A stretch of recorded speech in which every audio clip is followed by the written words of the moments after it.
Kisah Noni Belanda penghuni Lawang Sewu, Semarang yang bikin merinding. Lawang Sewu memang sudah bermetamorfosis. Bangunan yang dulu terkenal karena keangkerannya itu kini menjadi spot favorit anak muda untuk bersuah foto. Meski begitu, kisah misterinya masih dituturkan hingga kini. Pemandu wisata di Lawang Sewu, Abdul Hadi, menceritakan salah satunya yang membuat bulu kuduk merinding. Gedung berlantai 2 yang luas tersebut hanya berupa ruang kosong. Di lantai bawah tanah terdapat lorong bak penampungan air dan menurut cerita pernah digunakan sebagai tempat penyiksaan. Menurut penuturan Abdul, gedung tersebut menjadi tempat bersemayam banyak makhluk gaib.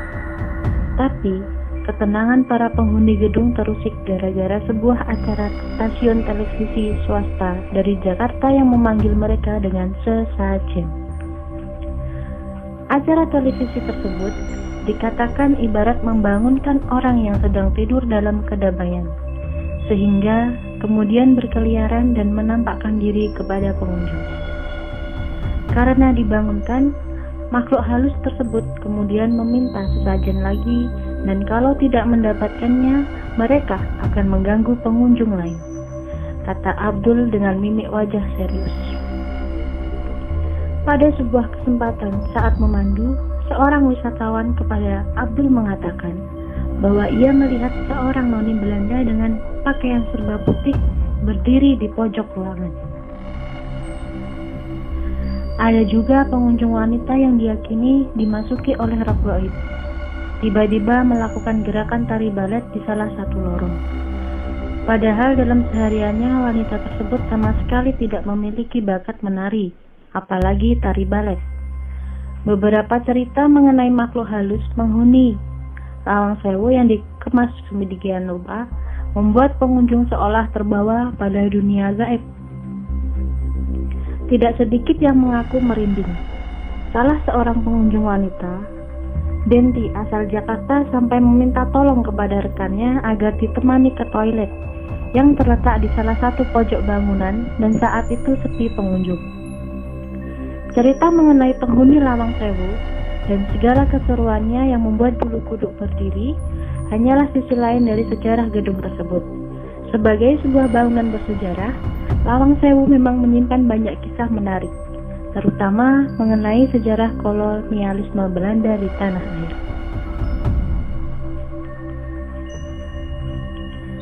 Arsitek Profesor Jacob Klinkhammer dan B.J. Kwendak, dua tokoh di balik pembangunan gedung Lawang Sewu, mengajarkan kepada sebuah pihak bahwa proses pembangunan dengan menggunakan bahan bermutu serta perencanaan yang matang akan menghasilkan karya yang mampu bertahan ratusan tahun.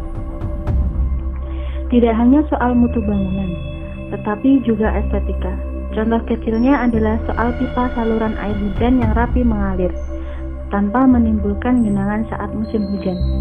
Coba lihat, tidak ada satupun dinding yang retak, padahal gedung ini sudah berusia ratusan tahun, kata Abdul saat memandu sekitar 10 pengunjung yang berasal dari luar Jawa Tengah.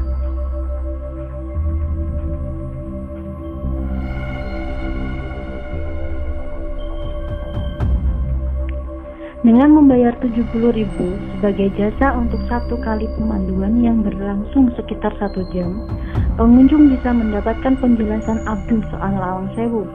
Ia tampak sudah hafal di luar kepala soal gedung bersejarah itu.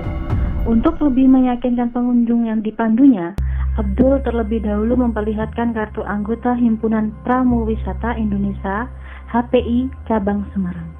Kartu dan lisensi sebagai pemandu diperolehnya setelah mengikuti pelatihan yang diadakan Dinas Pariwisata Jawa Tengah. Pemandu wisata di kawasan Lawang Sewu ini harus mempunyai lisensi agar pengunjung benar-benar mendapatkan informasi yang benar dan akurat.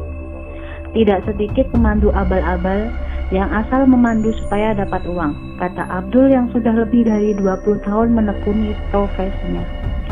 Abdul adalah salah satu dari sebanyak 31 pemandu wisata yang beroperasi di Lawang Sewu, gedung bersejarah di pusat kota Semarang yang merupakan peninggalan penjajah Belanda. Pada awalnya, gedung itu digunakan sebagai kantor pusat perusahaan kereta api yang disebut Nederlands Indische Spoorweg Maatschappij atau disingkat NIS. Sebagian besar pengunjung Lawang Sewu adalah anak-anak muda yang datang berpasangan atau rombongan keluarga. Namun, sebagian besar pengunjung, terutama pasangan muda, tidak banyak yang tertarik untuk menggunakan jasa pemandu. Mereka hanya datang untuk berselfie ria dengan latar belakang bangunan yang indah. Tidak banyak pengunjung, terutama anak muda, yang tertarik untuk mengetahui secara detail sejarah gedung ini. Padahal, pengetahuan sejarah itu penting, kata Abdul. Gaya arsitektur Lawang Sewu yang merupakan perpaduan arsitektur tropis dan Eropa itu memang memiliki pesona yang berbeda, sehingga menjadi sangat instagramable dan digemari anak muda sebagai latar belakang foto. Lawang Sewu yang berarti gedung dengan 1000 pintu adalah gedung yang berlokasi di Bundaran Tugu Muda, Kota Semarang, mulai dibangun pada 1904 dan selesai 3 tahun kemudian. Sebagaimana halnya dalam Kepulauan Seribu di DKI Jakarta, jumlah pintu gedung tersebut sebenarnya tidak persis 1000 buah, tetapi lebih tepatnya 429 pintu saja dengan sekitar 1200 daun pintu.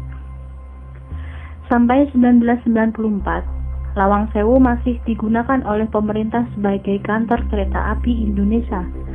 Pada 2009, bangunan direstorasi dan diperbaiki tanpa mengubah bentuk aslinya. Pada 2011, gedung tersebut pun dibuka untuk umum sebagai lokasi wisata sejarah dan menjadi salah satu tujuan wisata andalan di Kota Semarang dan Jawa Tengah.